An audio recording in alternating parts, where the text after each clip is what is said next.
Welcome back, friends. It's the Monday Minute. I'm so glad you are here with me. I'm Rita Ernst.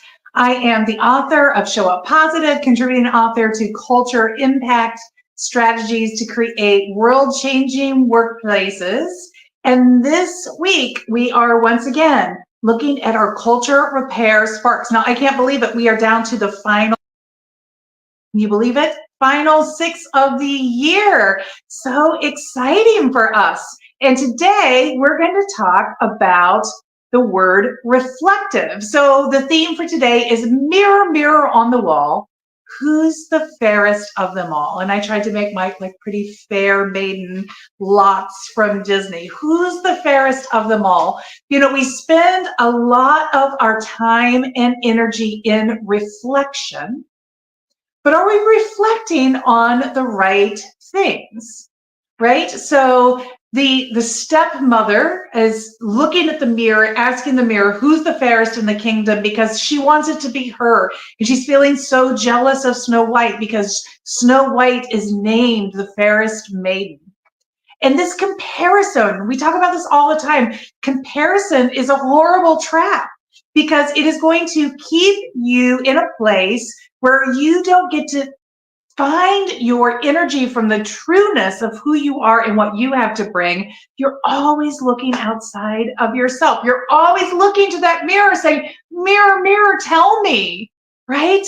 But the real mirror you need is the one right here in front of you when you are looking yourself in the eye. So when we're talking about being reflective today, I want to differentiate between being reflective, where we're trying to gain wisdom and insight, which is what this reflective is about, versus being reflective where we are in comparison to others, when we have the happiness thief moments going on because our reflection is about an external comparison versus the reflective I want to talk about, which is internal, getting more deeply in touch with you and who you are. So next week I am traveling and I'm going to be in Oklahoma City. Shout out to Oklahoma City. Anybody in Oklahoma City who wants to join me, comment, DM me, let's get together. I would love to meet up while I am there over the next weekend. I'll be traveling back on Monday and Tuesday. But so we're going to talk about reflective holistically, both mindset and with our team. So you're going to get a 2-for-1 this week because I won't be going live next week. But if you're here with me and you're in the comments, I would love to know if you have your mirror, mirror moments. What are you asking the mirror on the wall to tell you? And while you are thinking about that, let's talk a little bit about being reflective. Now, there is a reason that in so much work that is done in therapy, one of the biggest things that people are invited to do by their therapist is keep a journal. Now, some of us don't like to write, and that's okay because we now have our phones and we can do these lovely video journals, which is sort of what I'm doing with you every week, is a little video journal that you can go back on YouTube or on my LinkedIn account and watch over and over and over again. So journals don't have to be just in writing anymore. We have all kinds of ways to create our journal. But a journal is a time and a space where we stop to reflect. And that's what this word is about. So we are reflecting on, who are we? How are we showing up? Are we being the person that we want to be? Are we creating the impact that we want to create? I call these legacy questions. But reflection, if you followed any of my content last week on meaning, what you know is that we often find our deepest connection to meaning in our work in reflection when we are looking backwards. So it's not that we want to always be rear view mirror, like looking behind us going, ooh, what just happened? But there are times when it is really effective, especially when you're purposeful about that and you're not doing that to let your judge beat you up for all the things that you didn't do right. Because, you know, all of us have that internal critic who loves to beat us up constantly. But when we seek our deeper truth and wisdom, this is the kind of mindful reflection that we are looking for. So journaling is a really good way to do that. And these are the kinds of questions you want to ask yourself. Who am I? How am I showing up right now? I had a time and a place in my life with my family where I didn't like who I was and how I was showing up. I was finding motherhood and being a spouse and trying to run a business all a little too much. And so I didn't have a lot of patience. I spent a lot of time yelling at my kids. I mean, things that were not effective and helpful at all. And I just fell into the trap. I fell into the behavior trap of doing that and stopped even challenging myself about what I was doing or why I was doing it. So I share that with you to say, look, we all get there. We all have these moments. But how I move past that is we worked with a family therapist because there were a lot of things going on in our family at the time. And we were invited to spend a lot of time in reflection, personal reflection. My husband and I, as a couple, our reflection, and then our whole family in reflection. And it included a lot of time journaling and really thinking about how we were showing up and the commitment we were willing to make about how we wanted to show up in the future. So when you're being reflective, it can be a gateway to new promise and new opportunity, new thinking, if you orient it in that way. So we got to turn the volume down. And look, I can help you with that if you need to work on this. Turn the volume down on that inner critic who wants to beat you up and make you feel bad because you're imperfect. Because the truth is, we are all imperfect. Every human being is imperfect. So your imperfections are really okay. But you got to learn to control, to recognize when you're getting beat up a little bit, when you're getting bullied by your inner critic, because that is not helpful. That's not the energy you want. Reflective is about what can I learn? What can I carry forward with me? There's a quote that I shared in a training that I did last week at Emeritus, which is one of my favorites. And I'm not going to say it perfectly, but you're going to get the gist of it. And it is basically this idea. Life is its own education. And mistakes are the tuition that you pay. So make sure you're getting the most from them. And this comes from, to my recollection, from one of my favorite books that Oprah Winfrey put out around 2019, 2020, called The Path Made Clear. It's reflections she had on these magnificent conversations with all of these thought leaders who had inspired her over the years. And she is one of those thought leaders herself. And so in her Academy for Girls, she teaches them this concept of failing up, that failure is just a learning moment that you seize that helps you show up better in the next moment. And that is perfection. That is exactly the kind of reflective thinking that we are looking for. So when you are managing people, it's so important that they feel that level of safety to talk about their mistakes and know that this isn't going to be held over their head to prevent them from getting the next promotion, next prime project, next salary increase. I mean, people feel like they have to put this veneer of perfection on because we train them to do that because we intentionally or unintentionally sort of take away from them when they admit to any vulnerability whatsoever. And of course, making mistakes are a big vulnerability.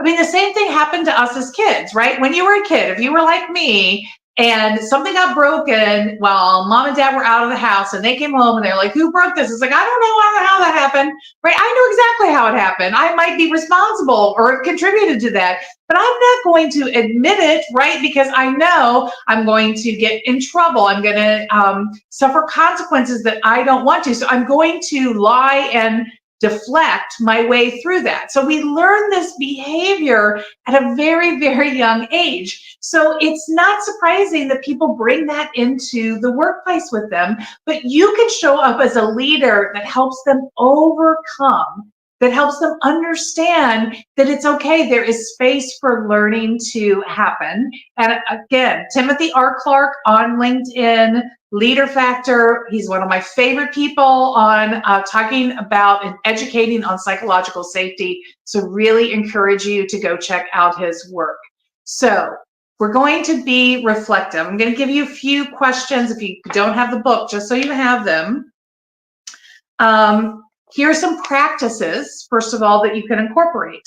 So when you think about your team, and you don't have to be the manager of people, this can be just the team of coworkers that you have.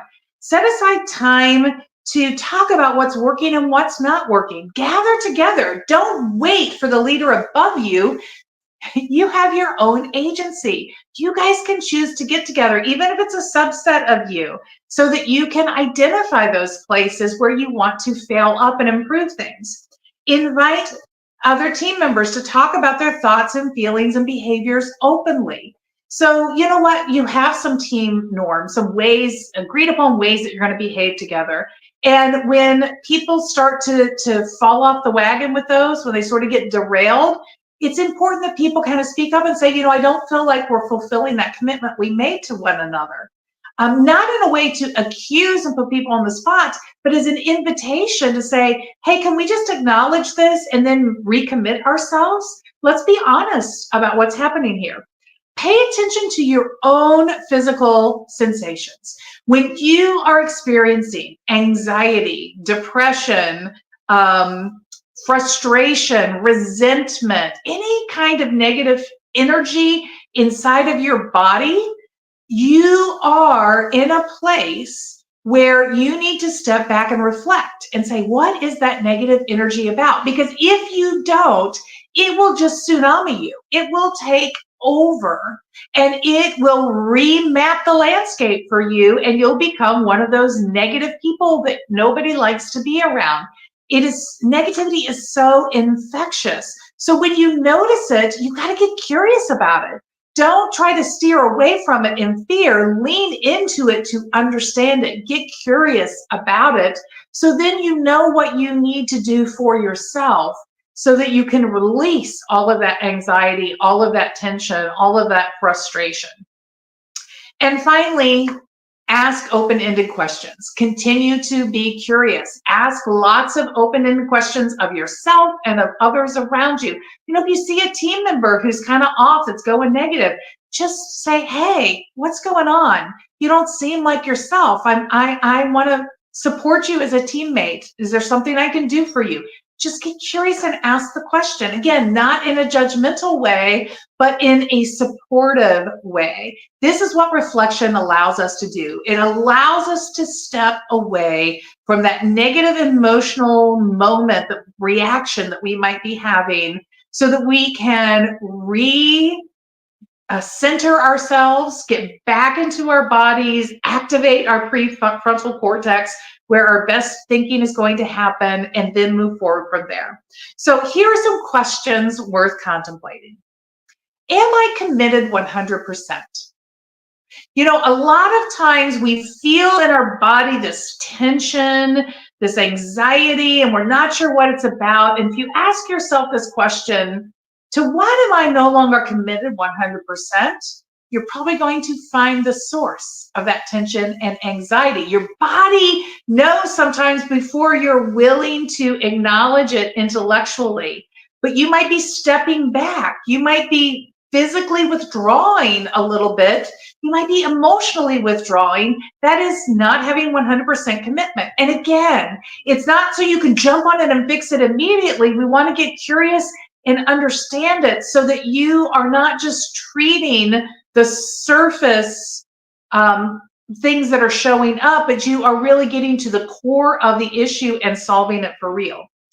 Am I honoring my personal goals and my personal values? One of the things that really takes us off course frequently as individuals is when our personal values and goals are no longer in sync with what's going on in work around us. Am I fully contributing to the team right now? Really reflect on what's the last time I remember when I felt like I was all the way in. I was giving my all. I was giving my best. What did that look like? And then where are you now in comparison to that? Not that you have to be at that level 100% of the time, but again, noticing if you're starting to pull back and getting curious about what that's about. Is my attitude limiting my effectiveness? This is letting that negative thinking really take over your brain. It happens so quickly and so easily. So if that is happening to you, like really being able to be honest with yourself and getting to the root of what's happening. And finally, what source of my biggest struggle? Now, there is a powerful question. If you want to look in the mirror on the wall, mirror, mirror on the wall, what is the source of my biggest struggle? Have that conversation with the mirror on the wall and see what comes up for you. And again, verbal journaling, written journaling, talking it through with team members and friends. This is going to give you the deepest access into understanding what's going on.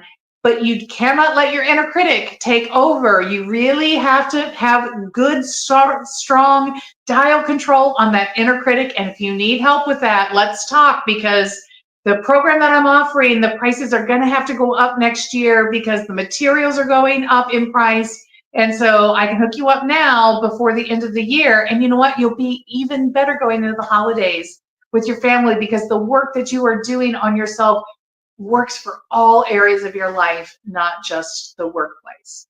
All right. I'm traveling next week. You're going to listen to this again maybe next week and take even more from it. Thank you for joining me for the Monday Minute. I can't wait to see you back again in a couple of weeks. Ooh, and let's see. Our next word after reflective is seeking. Are you a seeker? Oh, we're going to have a whole Harry Potter thing about being seekers. All right. See you then. Bye.